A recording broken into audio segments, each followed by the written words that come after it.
So they've just taken a more precautionary and protective approach in Europe.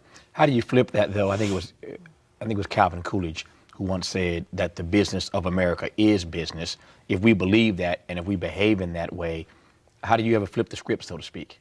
Well, I'm all for business and I'm all for economic activity. As I said earlier, I don't want to go back to wearing burlap sacks and living in caves. I'm all for an economy.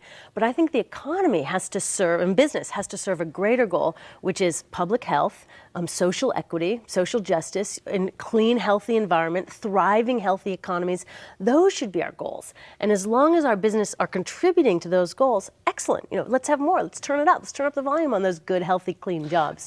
How do you do that, though, without people labeling you as somehow already have, without being labeled anti-American, anti-capitalist? Those labels just baffle me. The anti-American one really baffles me because I consider it an incredible tribute to my country that I'm saying, hey, we're not doing as well here as we could be. If I didn't care about America, I'd say, fine, drown in your toxic chemicals. But I love this country. I'm like, come on, we can do so much better. We're Americans. We don't need to poison each other. We don't need to trash the planet. We don't need to hog a disproportionate share of the world's resources. We have 5% of the world's population, and we use 30% of the world's resources.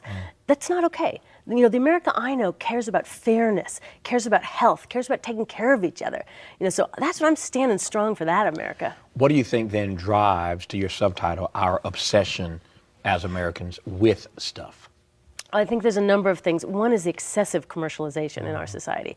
We are just bombarded with commercials from, day one, and anyone who has a kid knows it is from day one. So the result is we end up with a population that can identify hundreds of brands of shoes or cars or blue jeans and doesn't know where their city council meets. It doesn't know how to engage in democracy anymore.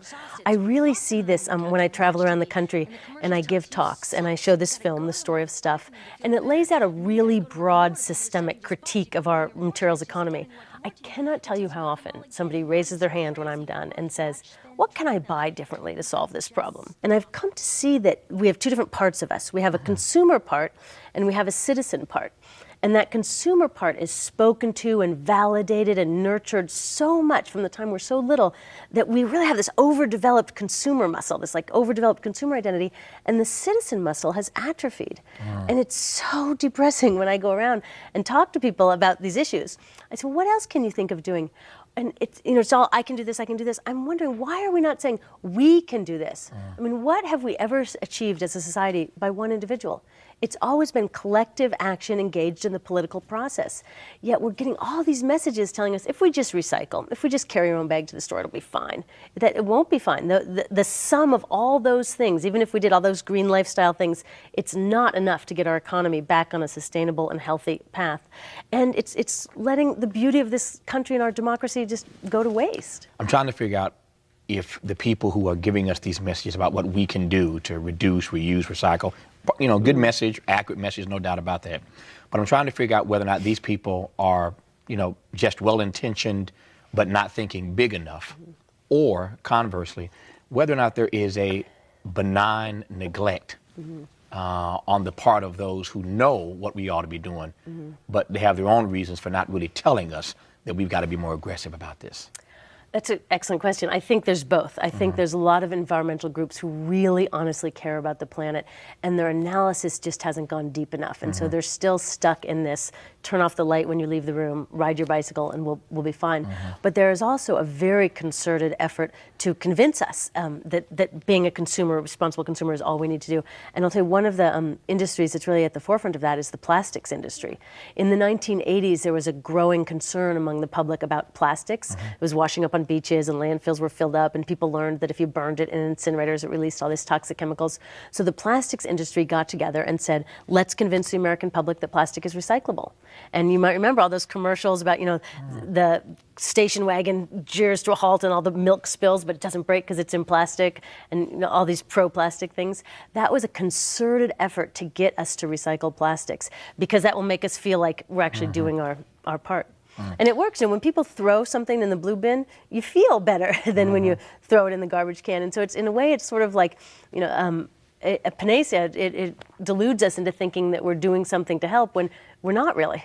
So speaking of doing something to help, when you have these seminars around the country, people show up to see you give your talk, and they see this film that we've seen parts of here in this conversation, and they ask, what is it that I can do? How do I learn more? See, I think part of the problem in America is that there's so much coming at us, as you know, every day. How does the average American find out the stuff that you have found out? Because let's face it, we ain't got the capacity to travel around the world for 10 years doing what you did. I'm glad you did it. But how does the average American discover what you know and then get prompted to do what you're telling us we need to be doing?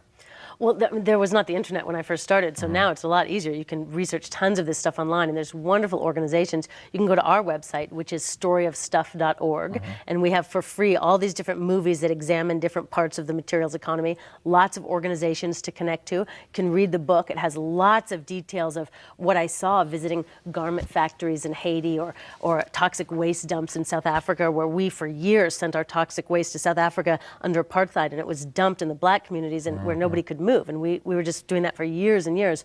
I went to Bhopal, India, the site of the largest chemical industrial disaster ever. I have all those stories in there, plus lots of ideas about how people can get involved. Her name is Annie Leonard, and her new book is called The Story of Stuff: How Our Obsession with Stuff is Trashing the Planet, Our Communities, and Our Health, and a Vision for Change. A wonderful documentary that comes along with that, as you just heard from Annie a moment ago. Annie, thanks for the book. Good to have you on the program. Thank you so much. Good to be here. My pleasure to have you. That's our show for tonight. Catch me on the weekends on PRI, Public Radio International. You can access our radio podcast through our website at pbs.org, and I'll see you back here next time on PBS. Until then, good night from LA. Thanks for watching. And as always, keep the faith.